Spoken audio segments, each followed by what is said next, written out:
नमस्कार, मैं पिंकी लवानिया। स्वागत है आप सभी का आगरा डायरी न्यूज में। आज की अहम खबरों से पहले डालते हैं नजर हेडलाइंस पर। आगरा में ब्राह्मण सम्मेलन से उठा सियासी तूफान, शब्बीर अब्बास के नेतृत्व में सपा को मिला जबरदस्त समर्थन। स्वच्छ आगरा का दावा या दलित बस्तियों से दोहरा व्यवहार, नगर निगम के खिलाफ थाली बजाओ प्रदर्शन। आगरा में दबंगई का आरोप, शादी के 4 दिन बाद ही पीड़ित परिवार को मिली जान से मारने की धमकी।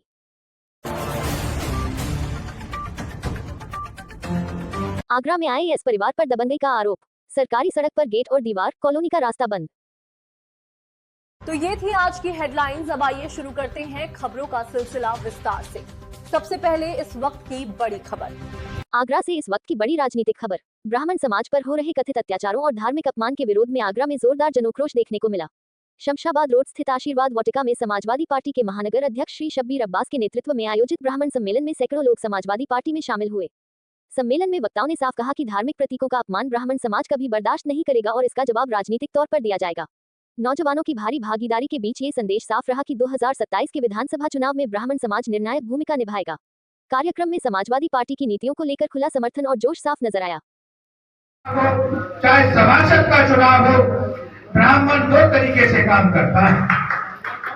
प्रार्थना दुआ, भगवान से प्रार्थना करके भी करता है और तन से भी करता है, मन से भी करता है, धन से भी करता है और लगन से भी करता है। वो जिधर करवट लेता है उसको राजा बना देता है और जैसे निगाह फेर ले उसकी राज सिद्धि छीन भी लेता है।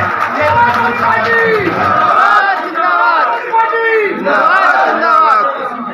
ब्राह्मण समाज में इतने योद्धा हमारे देश में हुए हैं, चाहे परशुराम जी हो, चाणक्य हो, महर्षि वाल्मीकि हो। मैं अगर नाम लेना चालू करूं तो बहुत बड़ी फहरिस्त है।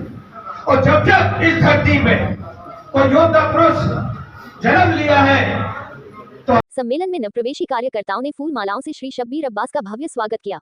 नेतृत्व का दावा है कि यह केवल शुरुआत है और आने वाले समय में यह आंदोलन और तेज होगा। आगरा से बड़ी सियासी हलचल के साथ आगरा डायरी न्यूज के लिए मेहराजुद्दीन की रिपोर्ट। आगरा, एक तरफ आगरा नगर निगम स्वच्छ आगरा, स्वस्थ आगरा का नारा देता है, तो दूसरी तरफ दलित और मलिन बस्तियों में रहने वाले लोगों को बुनियादी सुविधाओं के लिए संघर्ष करना पड़ रहा है। शहर में आने वाली सफाई फंडिंग का बड़ा हिस्सा कागजों में खर्च दिखाया जाता है, लेकिन हकीकत यह है कि सबसे ज्यादा गंदगी उन्हीं इलाकों में है जहां सफाई की सबसे ज्यादा जरूरत है। इसी दोहरे रवैये के विरोध में डॉक्टर अंबेडकर अनुयायी एकता फाउंडेशन ने सोमवार को आगरा नगर निगम कार्यालय पर थाली बजाओ प्रदर्शन किया। प्रदर्शन में करीब 200 से 250 महिलाएं और पुरुष शामिल रहे। फाउंडेशन अध्यक्ष आशीष प्रिंस ने नगर आयुक्त को ज्ञापन सौंपते हुए निगम अधिकारियों, पार्षदों, विधायकों और सांसदों से मलिन बस्तियों की सुध लेने की मांग की।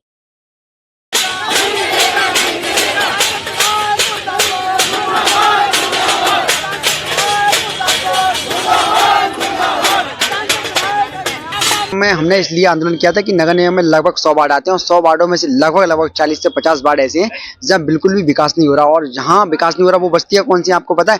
वो बस्तियाँ सिर्फ और सिर्फ दलित और मुस्लिम बस्तियाँ हैं। अभी हाल ही में 7 नंबर वार्ड में 2 बच्चे गिर गए। 2 बच्चों में से जिसमें से 2 बच्चे जो गिरे हैं वो उसमें से एक 7 साल का बच्चा था और एक 6 साल का बच्चा था। वो तो कोई सज्जन व्यक्ति वहाँ से गुजर रहा था, उसने उसकी जान बचा ली, अन्यथा की स्थिति में उस बच्चे की जान जा सकती थी। लेकिन नगर निगम तो हमेशा स्वच्छता की बात करता है कि आगरा नंबर 3 पर पायदान पे आ चुका है।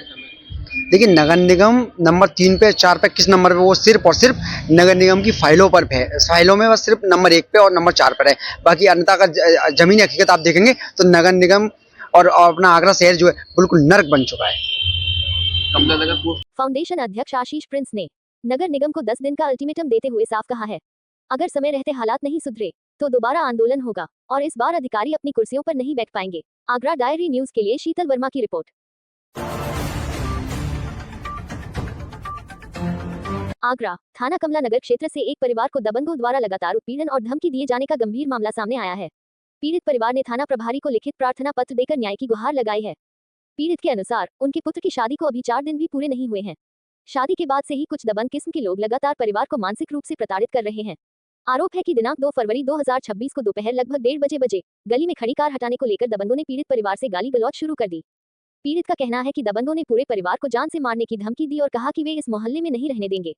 आरोप है कि दबंगों ने खुलेआम कहा कि अगर परिवार ने विरोध किया तो उन्हें गंभीर परिणाम भुगतने होंगे। पीड़ित परिवार का कहना है कि वे पिछले कई वर्षों से इसी मोहल्ले में शांतिपूर्वक रह रहे हैं, लेकिन अब दबंगों के डर से पूरा परिवार सहमा हुआ है। परिवार ने आशंका जताई है कि यदि समय रहते कार्रवाई नहीं हुई तो कोई बड़ा हादसा हो सकता है। पीड़ित ने थाना कमला नगर पुलिस से मांग की है कि आरोपियों के खिलाफ सख्त कानूनी कार्रवाई कर परिवार की सुरक्षा सुनिश्चित की जाए ताकि वे बिना भय के अपने घर में रह सकें।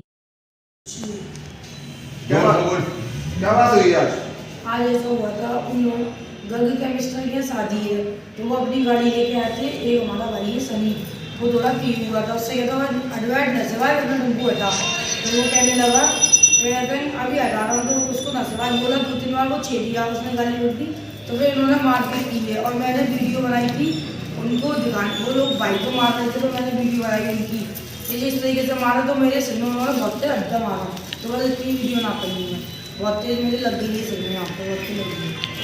वो कितने लोग थे? वो 2 लोग थे। 25 और क्या कौन के नाम क्या है? उनका नाम क्या है? मनोज था, गौरव था और गोपाल था।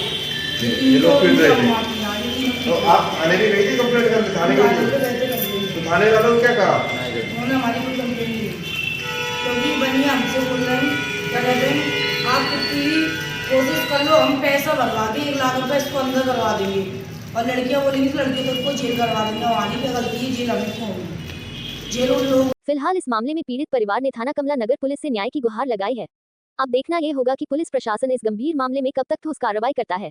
वहीं पीड़ित परिवार को डर है कि अगर समय रहते कार्रवाई नहीं हुई तो कोई बड़ी अनहोनी हो सकती है। कैमरामैन मनदीप शर्मा के साथ नरेश कुमार की report, Agra diary news, Agra. Agra के ताजगंज इलाके से एक बेहद गंभीर और चौंकाने वाला मामला सामने आया है। ज्योति नगर कॉलोनी में सरकारी आम सड़क पर कथित रूप से कब्जा कर लिया गया है। आरोप है कि पहले सड़क पर गेट लगाया गया और अब रात के अंधेरे में दीवार खड़ी कर रास्ता पूरी तरह बंद कर दिया गया।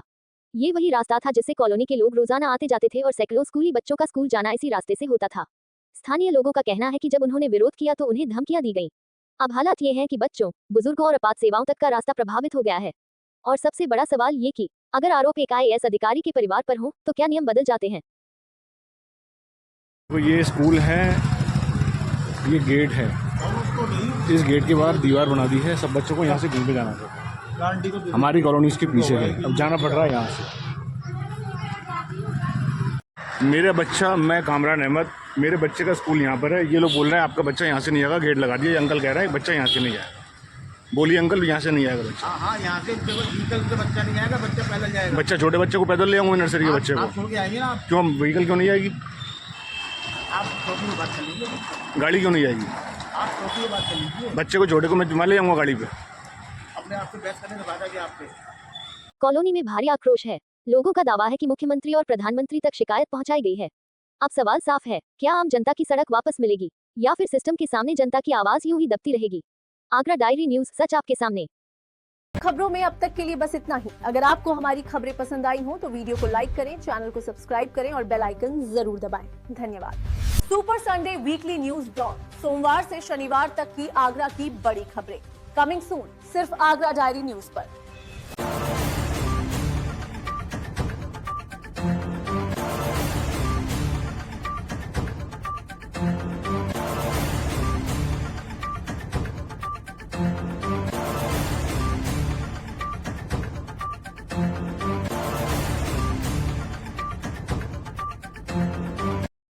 खबरों में अब तक के लिए बस इतना ही। अगर आपको हमारी खबरें पसंद आई हो तो वीडियो को लाइक करें, चैनल को सब्सक्राइब करें और बेल आइकन जरूर दबाएं। धन्यवाद।